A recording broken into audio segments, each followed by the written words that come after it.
Në shekuj që jetojmë, në qendër kemi individin. Çdo gjë është e mëshiruar në qenien humane, institucionet, shoqëria, shkolla. Të drejta e detyrime, që nga shprehja e mendimeve e deri në mënyrën e jetesës. Kemi krijuar një rreth vicioz, ku vërtitemi e vërtitemi për të gjetur rehatin. Kjo ndodh kudo, duke mos lënë pas universitetet. Aty ku njeriu informohet, aty dhe dizinformimi është më i madh. Sot më formuar janë studentë,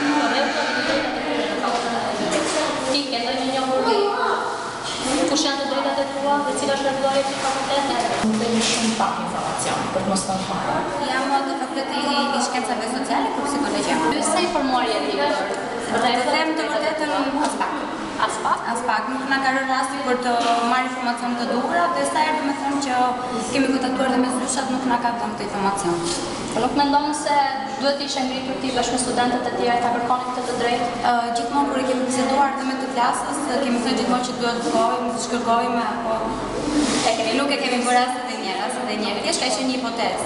Nuk kemi fare të informuar, nuk kemi një rregullore të shkruar ku ballafaqohemi me rregulloren cilat janë rregullat që duhet ketë një student i bachelorit ose i masterit shkencor. Nuk e di, ndoshta ekzistojnë, po ekzistojnë në dosjet e ndryshme, por në studentët nuk është se kemi faktike që të prekim. Ka patur raste që gjatë trimjeçarit, ndoshta jemi përballur me padrejtësi të vogla, po të kërkuar që të ngrihemi dhe nuk do na ngjohet zëri, kemi marrë një këtë të projekt. Përse ndodh? A jetojmë në një shoqëri të ngurtësuar nga frika e dëmtimit vetjak, apo është thjesht një shprehje e qartë e indiferencës së studentëve? Një mbyllje sysh përpara realitetit apo një kalim tërthorazi të jetës sonë?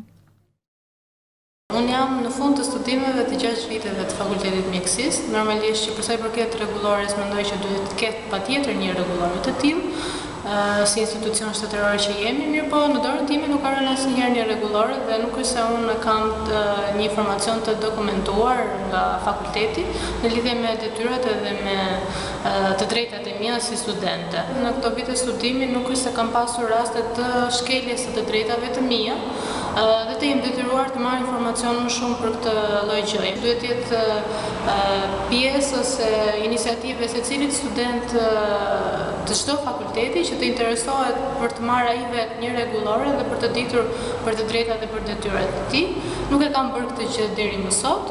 Besoj që duhet të ekzistojë patjetër nëse ne ja kërkojmë zyrave të informacionit të fakultetit tonë. Njëkohësisht edhe në portalin e fakultetit mjekësisë në internet duhet të jetë patjetër një rregullore e tillë. Unë jam në vitin e fundit të studimeve në fakultetin e mjekësisë. Nuk kam ndonjë informacion për rregulloren e fakultetit. Besoj se shtysa e studentëve është më shumë në momentin që kanë një problem priren që të shkojnë, nëse ekziston një drejt jonë. Megjithatë nuk është vetëm çështja e të drejtave, është çështja edhe e detyrimeve që ne kemi dhe të paktën në hyrje të fakultetit ne të kishim diku të afishuar një rregullore ku mund të lexohej shumë kollaj nga të gjithë. Kjo rregullore ekziston në faqen zyrtare në internet.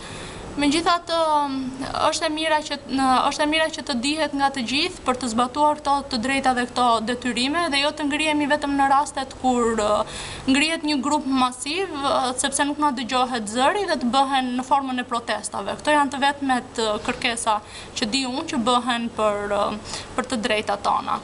Mendoj se duhet të ishte edhe interesi në ana jonë, kështu që gabimi është i të dy palëve, sepse në momentin që nuk dihen as të drejta as detyrime, ka më shumë prirje për të bërë dhe shkelje nga të dy anët. Nga të gjitha universitetet shtetërore, i vetmi fakultet me një etik të shkruar është Fakulteti Ekonomik. Ky është një fakultet si gjithë të tjerët. Ku qëndrojnë dyshimet midis këtyre studentëve? Një nga të drejtat e studentit është të përfaqësohet në Këshillin e Fakultetit dhe Senatin e Universitetit në përputhje me rregulloret përkatëse të këtyre organeve. Ku janë këshilla studentare? Pse nuk funksionojnë? Ku janë mbledhjet e Senatit? Problemi janë studentët. Çdo gjë arrihet me kërkesën e nevojtarit, por nuk protestuan pa frikë ndrojtje, nuk do të ketë kurrë përmirësim e informim. Këshilli është thjesht një tull në këtë ndërtesë shumëkatëshe. Pedagogët janë plotësuesit e saj. E studenti është themeli i vetëm, është zanafilla e shkrimit të historisë.